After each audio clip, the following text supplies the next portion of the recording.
Welcome to Western Mass News Digital Edition. I'm Chris Pisano. And I'm Amanda Martin Ryan. If you're traveling for the holiday weekend, you'll want to hear this. Today's weather making these trips dangerous. Western Mass News caught up with drivers earlier today at the Ludlow Rest area on the Mass Pike. Some travelers telling us that they're planning to stay overnight at hotels to get out of the bad weather. According to AAA, tomorrow is the start of the busiest travel period of the year. If you're heading out early, watch for icy spots and give yourself extra time. Local business owners are reacting after a pedestrian was hit by a vehicle last night in Agawam. That accident occurring in the 400 block of Springfield Street shortly after 5 p.m. yesterday evening. The 41-year-old victim was transported to a local hospital. His condition is unknown. We spoke with Mark Tanzi, the owner of Partners Restaurant, who stressed safety around this area has been a problem in the past. He notes that additional safety measures such as extra crosswalks, blinking lights, and even a few speed bumps could be beneficial. We'll continue to give updates on this active investigation as they come into our newsroom. A head-on crash involving 3 vehicles in Holyoke claimed a man's life last weekend. Police confirming this today, sharing it happened on Route 5 by the dinosaur footprints. Authorities believe the driver who died crossed over the middle line and hit another car head-on. 3 people in that car were hurt. The extent of their injuries is unknown. A 3rd car was involved and that person was unharmed. The crash is still being investigated. Springfield police need your help catching a man allegedly involved in a hit and run on Halloween night. Here's a photo of the suspect from a few years back. Police say no one was injured in the crash. They're asking now to call them if you know who or where that person is. A Holyoke man arrested after police recovered about 25 grams of crack cocaine and more than 100 suspected bags of heroin and fentanyl. Police detained 23-year-old Carlos Cordova Jr. after months investigating drug trafficking. Detectives got a search warrant for his apartment and vehicle, which was carried out around 5 yesterday morning.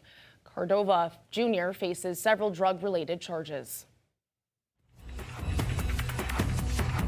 All right, it is a first alert weather day today. We've had strong gusty winds. We've had downpours. It's been balmy out there. Temperatures driving all the way up into the upper 50s. But now the cold front has moved through. For now, the wind still windy, but the winds have eased somewhat. However, as the system moves away, that northwesterly flow is going to increase. So winds are going to kick back up as we get into the evening and overnight tonight as that cold air comes rushing in on the backside. But how about that? An unofficial high of 59 degrees. We anticipated breaking record high today, and just about all of that snow is gone, at least in the valley. We're down into the 40s now, 30s across the hills.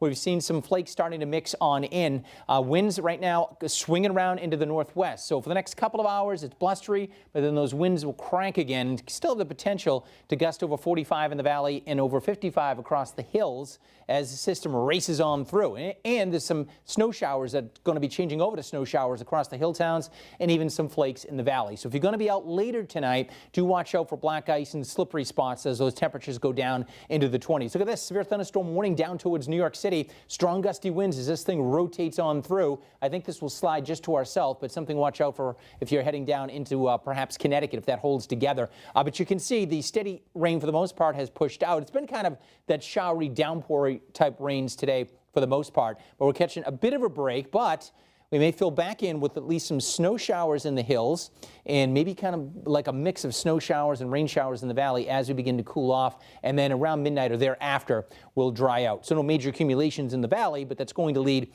to maybe some icy spots. Keep that in mind. You're out late tonight, early tomorrow morning. Tomorrow it's cold, 20s to start, around 30 for high with gusty winds. Windiest part of the day tomorrow is the morning, and then it will ease as we go into the afternoon. Highs will come up tomorrow into the middle and upper 30s. So there is a wind advisory still in effect now. It's actually been extended until 7 o'clock tomorrow morning for Hampden, Hampshire, and Franklin County, and until after midnight for that high wind warning across Berkshire County. In terms of snowfall, we could pick up an inch or 2 in the hills, and then maybe some coatings on grassy surfaces later this evening and into the first half of tonight, and then we'll dry things out. So again, that's why we say, you know, no big accumulation or anything, but sidewalks, driveways, things of that nature. Whether we get any flakes or accumulation. Any standing water obviously is going to be freezing, so just keep that in mind as you're out and about. Not so much driving in the valley, but walking in a few spots might be a bit slick. Highs tomorrow, mid-30s, sun and clouds, blustery early, but that wind will ease as we go into the afternoon. Lower 40s Sunday, but it's rather windy as a front goes through.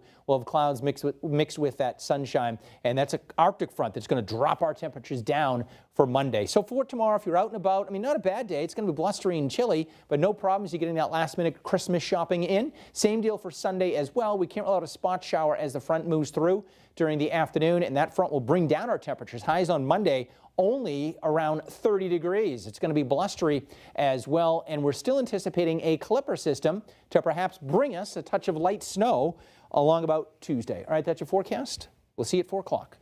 Guys, to you. Stan, thank you. If you're looking for a cause to give back to this holiday season, consider the Zoo and Forest Park. That's because the Anthony and Leah Shabelli Charitable Foundation is matching all gifts dollar for dollar up to $20,000 in donations. And that money will be used to help with care during the winter months for things like supplies, including food, hay, heat, bedding, medication, and daily care. To donate, just head to the zoo's website. That's all the time we have for today. Thanks for watching today's Western Mass News Digital Edition. And be sure to tune into Western Mass News at 4, coming up soon on ABC 40. Be safe.